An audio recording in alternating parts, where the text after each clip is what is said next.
नमस्कार मित्रों, आज हम एक विशेष विषय में चर्चा करने वाले हैं और चर्चा है हमारी आज का विषय है राजस्थान का एकीकरण। तो जब हमारा देश आज़ाद हुआ उस समय हमारा देश अनेक रियासतों में बटा हुआ था और बहुत सारी रियासतें जो हैं अलग अलग तरीके से अपने राज्यों को चला रही थी।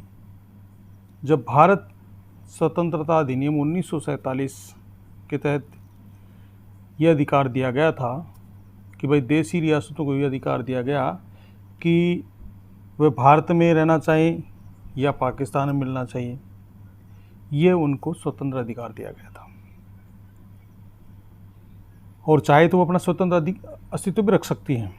यानी कि अंग्रेज़ों ने जब हमारे देश को आज़ाद किया तो उन्होंने जो कहने का मतलब जो रियासतें थीं, देशी रियासतें, उन्हें यह अधिकार दिया कि वे चाहे तो भारत मिल सकती हैं, चाहे वो पाकिस्तान मिल सकती हैं या अपना स्वतंत्र अस्तित्व भी बनाए रख सकती हैं।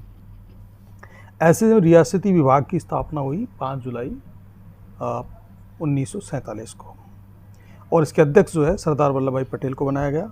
इसके सचिव जो है वीपी मेनन को बनाया गया। तो देशी रियासतों के मसलों को सुलझाने के लिए एक रियासती विभाग की जो स्थापना हुई, उसका कार्य ये था कि जो भी रियासतें भारत में अपना विलय चाहती हैं या वो भारत में मिलना चाहती हैं तो वह रियासतें भारत के साथ विलय पत्र पर हस्ताक्षर कर दे और भारत से मिल जाए। लेकिन कुछ रियासतें जो थी वो भारत में नहीं मिलना चाहती थी, कुछ रियासतें स्वतंत्र रहना चाहती थी और कुछ पाकिस्तान में मिलना चाहती थी। लेकिन उन्होंने एक शर्तें रखी थी।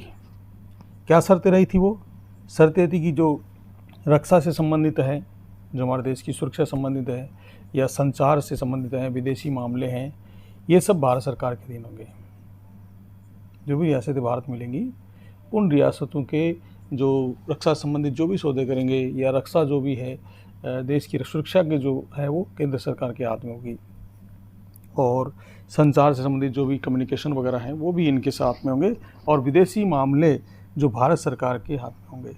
तो इन चीज़ों पे भारत सरकार कार्य करेगी, बाकी पे वो राज्य सरकारें अपने स्तर पे काम करेंगी। तो राजस्थान और विलय पत्र, इसके बारे में हम चर्चा करते हैं। तो हमारा राज्य बीकानेर राज्य के शासक महाराजा जो शार्दुल सिंह थे, उन्होंने सबसे पहले विलय पत्र पर हस्ताक्षर किए थे 7 अगस्त 1947 को। और बांसवाड़ा के जो शासक थे चंद्रवीर सिंह, उन्होंने विलय पत्र पर हस्ताक्षर करते हुए कहा था कि मैं अपने डेथ वारंट पर हस्ताक्षर कर रहा हूँ। तो और धौलपुर के जो शासक थे, धौलपुर राजस्थान में विलय पत्र पर हस्ताक्षर करने वाली जो अंतिम रियासत थी, यानी कि राजस्थान में पहले विलय पत्र पर साइन करने वाली थी वो थी बीकानेर रियासत और जो अंतिम थी वो थी धौलपुर रियासत। 14 अगस्त 1947 को धौलपुर रियासत ने हस्ताक्षर किए थे। उस समय मारवाड़ के शासक थे हनुमंत सिंह। वो अपना विलय पाक में चाहते थे, यानी कि पाकिस्तान में चाहते थे, लेकिन ऐसा संभव नहीं हो सका क्योंकि इस योजना का खुलासा रियासत नामक एक समाचार पत्र था, उसमें सुमनेश जोशी ने कर दिया था। अब जब इस चीज़ का खुलासा हो गया तो इस चीज़ का पता भारत सरकार को पता चला और भारत सरकार ने इसके ऊपर सीरियस ध्यान दिया। इसी तरह मारवाड़ की जो शासक थी, भोपाल के नवाब के साथ मिलकर के जो मारवाड़ रियासत है वो पाकिस्तान में मिलाना चाहते थे, यानी कि भोपाल के जो नवाब थे उनके संपर्क में थे मारवाड़ के शासक और वो उन्हें मिलाना चाहते थे पाकिस्तान में।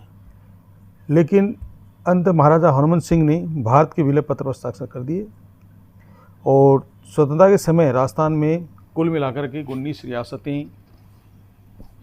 रियासतें थी, 3 ठिकाने और 1 केंद्र शासित प्रदेश था।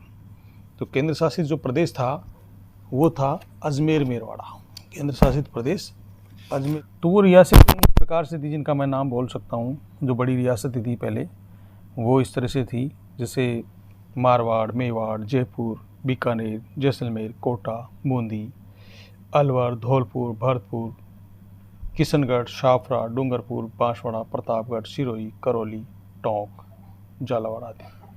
ये 19 रियासतें थी और ठिकाने 3 थे जिनके अंदर लावा, जो टोंक के अंदर है,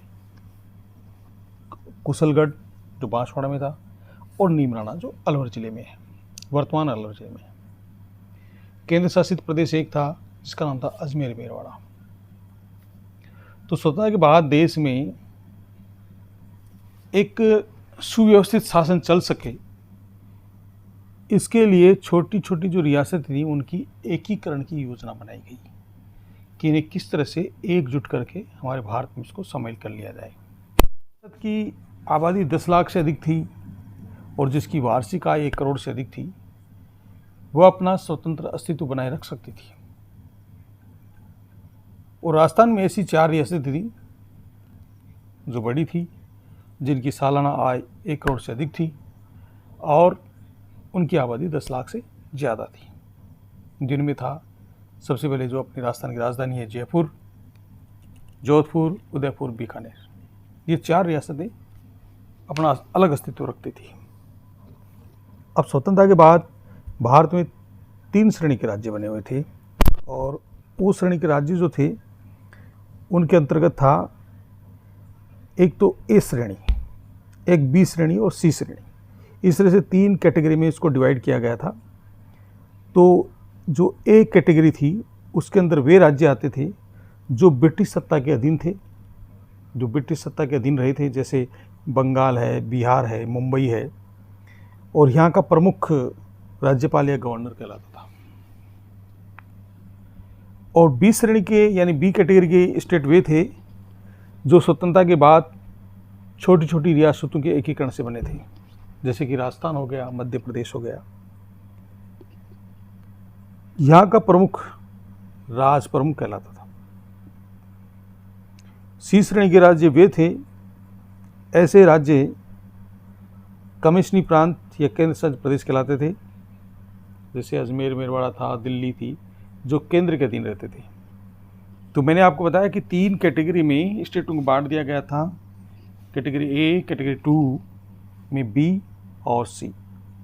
तो ए के अंदर जो ब्रिटिश सत्ता के अधीन रहे, सी के अंदर, बी के अंदर जो रियासती के रूप में थे, छोटी छोटी रियासतें मिलकर बने थे, और सी के अंतर्गत जो केंद्र शासित प्रदेश थे।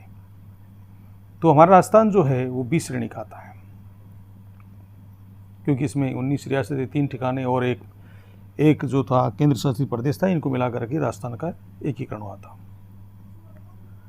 तो जब 7वां संविधान संशोधन 1956 में ए श्रेणी व बी श्रेणी के भेदभाव को समाप्त कर दिया गया था, यानी कि जब 7वां संविधान संशोधन हुआ था 1956 में, तो उस समय ए बी ये जो श्रेणी का भेदभाव था उसे समाप्त कर दिया गया था और राज प्रमुख जो पद था उसके स्थान पर राज्यपाल का पद सर्जित कर दिया गया था। तो इसके बाद में क्या होता है, इस स्थिति को समझने के लिए हम वर्तमान में 2 श्रेणी के राज्य हैं। और पहला तो है कि वो राज्य स्टेट, और एक होते हैं केंद्र शासित प्रदेश। केंद्र शासित प्रदेश वर्तमान में 8 हैं और राज्य जो है वो 28 है हमारे देश के अंतर्गत। तो ये हमने एक मूल रूप से जाना। अगले वीडियो में हम राजस्थान के एकीकरण को समझेंगे कि 19 रियासतों और 3 ठिकानों और एक अजमेर मेरवाड़ा जो केंद्र शासित प्रदेश था उसका किस प्रकार से मिलन हुआ, कितने समय में हुआ, किस चीज़ को किस तरह से राजी किया गया, किस तरह से उनको समझाया गया। ये सारी चर्चाएं हम अगले वीडियो में करेंगे। तब तक के लिए नमस्कार, जय हिंद, जय भारत, धन्यवाद।